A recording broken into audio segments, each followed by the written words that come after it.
It's not very often that I say this, but I hate this guitar.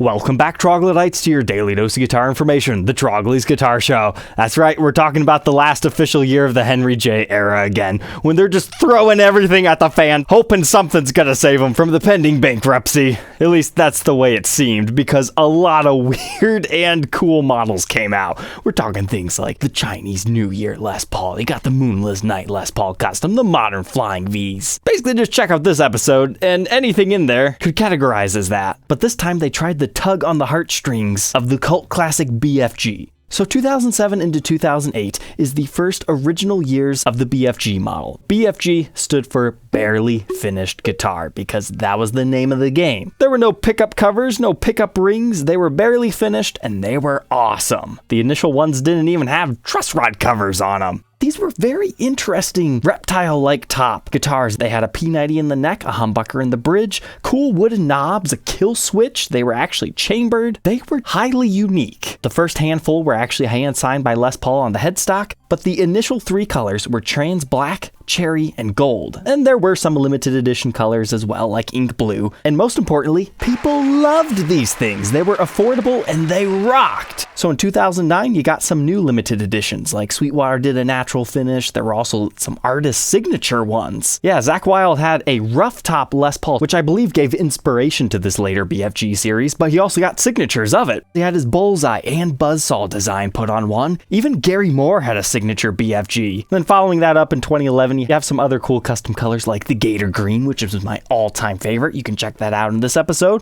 It's also around that time when the Tremolo model was introduced.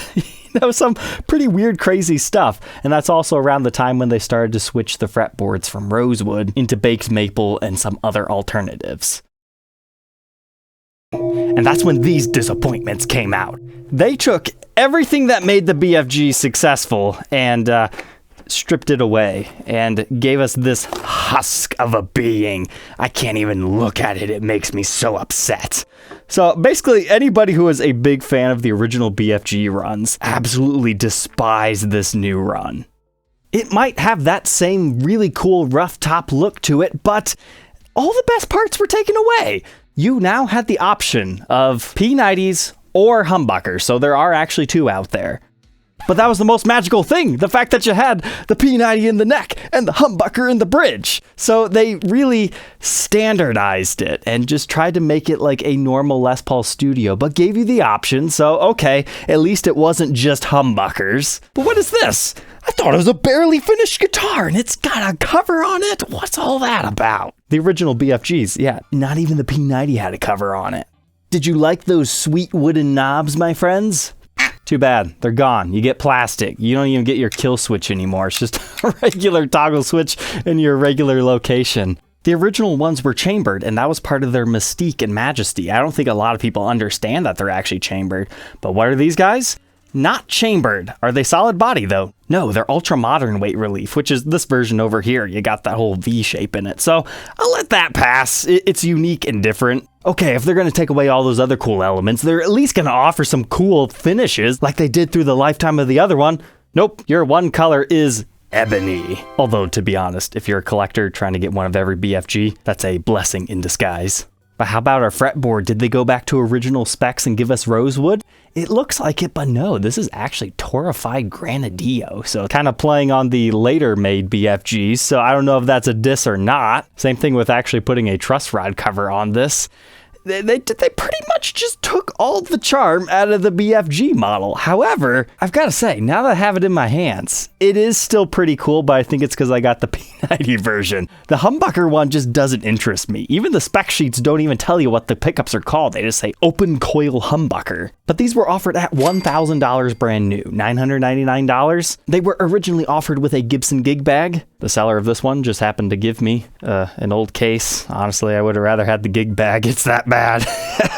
And these things didn't really sell as well as they were hoping. It's either that or due to the new ownership coming in, they really quickly discontinued this model. So at the cheapest of all the blowout deals, it was like $600 to $700. So, seeing one of these things brand new in a Guitar Center for that kind of price tag, I understand why people started to pick them up at that point, because then they are fun modding projects, or they're just a lot of fun to play in general.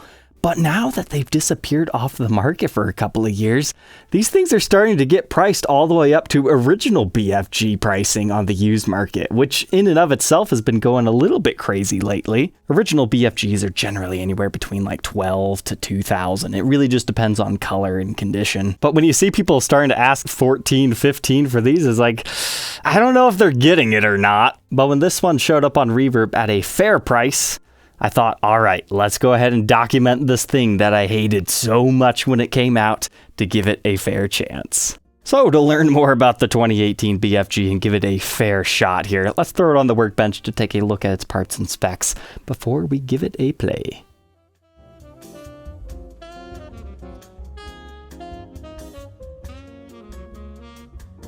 Alright, inside the 2018 BFG. It's looking better already, all torn apart. So I always thought those humbucker versions look really strange, and now I know what it is. It's the pickup rings that are on them. The original ones did not have that. And what's really bad about those is you can't just remove it like you can this P90 version. Like, you could run these just like the original BFGs and give it that raw, unfinished look. But if you do that for the humbucker rings, you're gonna have the holes from the screws. Stock from the factory, it's just your standard P90 soap bar, labeled rhythm in the neck and lead in the bridge. And I get readings of 8.37 k ohms in the bridge, neck pickup about 8, and the middle, just for fun, 4.09. The neck pickup cavity looks like this once you remove the base plate. So that means you could put a mini humbucker in here if you wanted to, because you've got that channel route right here, and you've got that base plate stock to pull that off. All those same things are also true in the bridge pickup cavity, as you can see here.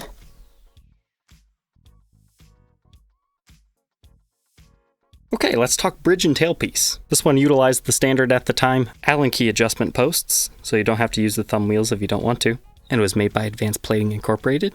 That's what the API stands for. And the tailpiece is full weight, whereas the bridge was very lightweight, but they're made by the same company.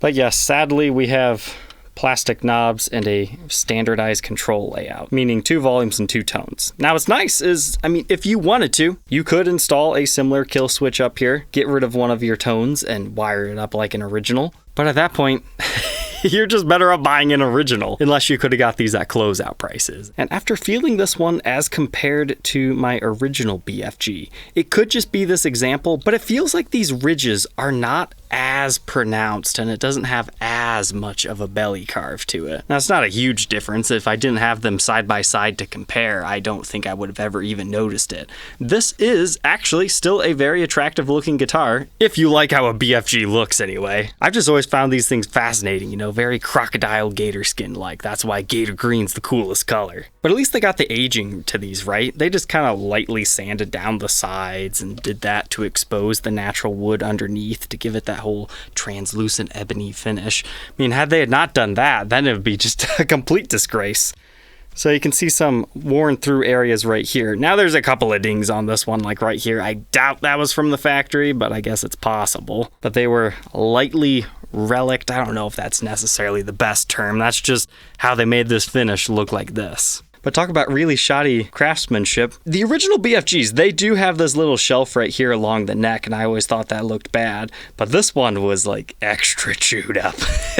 I don't know if that's a good or a bad thing for this model. And what they did get right is the neck kind of sinks into the body right there, so even your little markers that tell you where you are like halfway buried in the body. That is correct as compared to the original ones. And I might have talked down about the baked Granadillo fretboard, but honestly, I like it. I like it that it's a little bit different, but yet still semi-what, harkening back to the era that these things were created in. Unfortunately, my readout is slightly broke, so a little over 43.5 millimeters. The nut width, I'd say about 53.5 millimeters at the 12th fret, something close to 22 millimeters first fret neck depth, and slightly over 25 millimeters by the 12th. Again, that's really rough estimates there.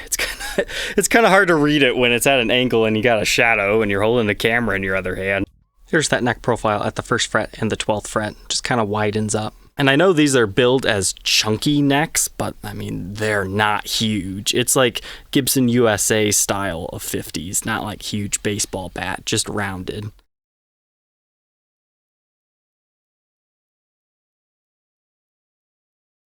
But hey, at least they got this right. The Les Paul model silkscreen and Gibson decal do get slightly worn. But the new addition of Kluson tuners, it's different, so you can be like, okay, different good, different bad. I kind of liked the black hardware of the originals. And I think the reason why I like the black hardware is because this stands out and says, look at me, whereas those Grovers, they just disappear on the thing. And if you notice, that's the exact same thing with our chrome parts here. But again, thankfully, you can modify that if you so desire. And hey, here we go, truss rod cover off. That's starting to look pretty nice. That's just your regular pure black truss rod cover. So you could remove that if you wanted to recapture the original look. Moving on to the back. Doesn't this look right? That's because the original BFGs actually had clear back plates, so you could see the electronics. It was almost like it had no back plate on it. But they wanted to cover it, that way dust isn't getting in and wreaking havoc. I am 100% surprised not to see a PCB system in here, because Gibson was still using those at this point in time. But no, they hand-wired these, which I think is great. Gibson branded pots. And here's what our toggle switch cavity looks like. Oh, and I absolutely adore how poorly fitting this back plate is. Like, it looks okay, but when you go to install it, the shelf has not been leveled out properly, so it doesn't actually sit flush, but I think that's perfect for the BFG.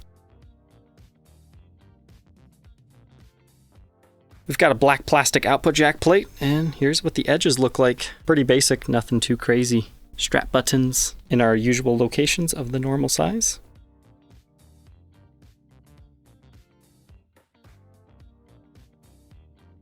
And then our neck also has that nice worn-in vibe. The only thing I'll note on this example is there's like a sliver of wood right here that stands a little bit proud, and you can definitely feel it. That probably should have been sanded down just a tad bit more at the factory, but that's not going to be true on every single example. Although I did hear of pretty bad quality control overall on these, remembering forum posts from when these things were new. But as far as the back, you got your Gibson Deluxe branded Kluson tuners. It's a Made in USA 2018 model, back when they were still marking that. And you have your 2018 serial number here. So the way you read 2014 through early 2019 is year for 18. And then this is just a production number for that particular year. So you can't actually date the day it was made. And on the scale, this one weighs 7 pounds, 1.8 ounces. So all said and done, do I really hate this guitar? I don't like it anywhere near as much as the originals, but what Gibson was trying to do here was create something like the original cult classic, but it had all the regular modifications that guys that didn't love the BFG for how it looked made. A lot of guys didn't really care for the kill switch right here because they would accidentally hit it while they're playing. Okay, I get it. The kill switch probably should have been down here. So they made it a little bit more traditional in that aspect, and they really simplified things and gave it a slightly more finished look. So this was basically made for the next generation of BFG lovers, not necessarily the original generation. So I think that's why I hate it, because it's not what I wanted it to be. If they're going to reissue the BFG, just reissue the BFG. This was just kind of a modernized take on it. And now that I've had the P90 version in my hands, I've got to say, I'm impressed. It does feel better than I thought it was going to. But most importantly, does it feel, play, and sound like the originals? I think we already know the sound answer, but feel and play. Let's go ahead and plug it in.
so as far as the clean tones go, really digging this neck position.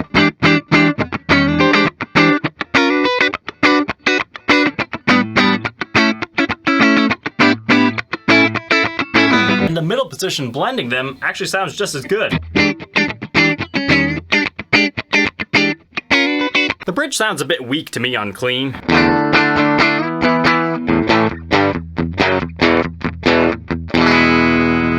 But it's got a nice growl to it, so I think once we throw some dirt on it, it's gonna be great.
So now that we know all about the 2018 Gibson BFG reissue, what are my final thoughts on this thing?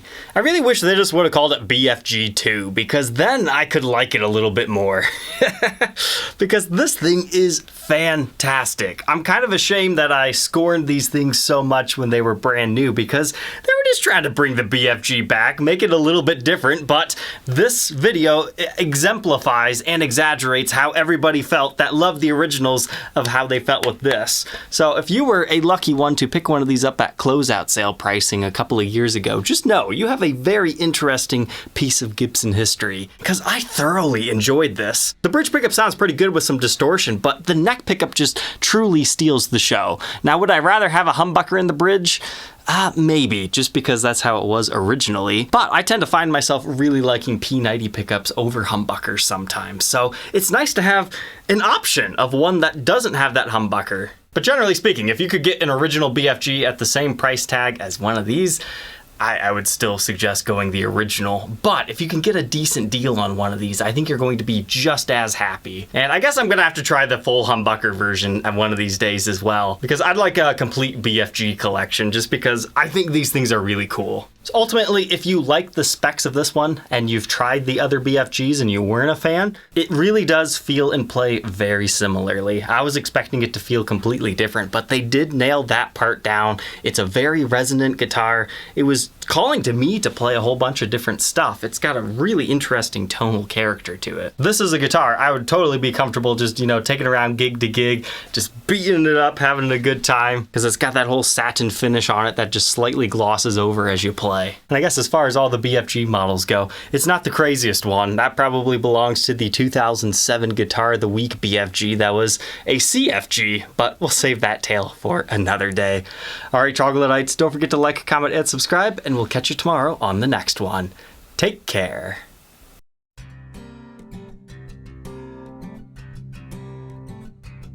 If you enjoyed tonight's episode, consider subscribing. I post videos like this every day, and you might even enjoy this next one.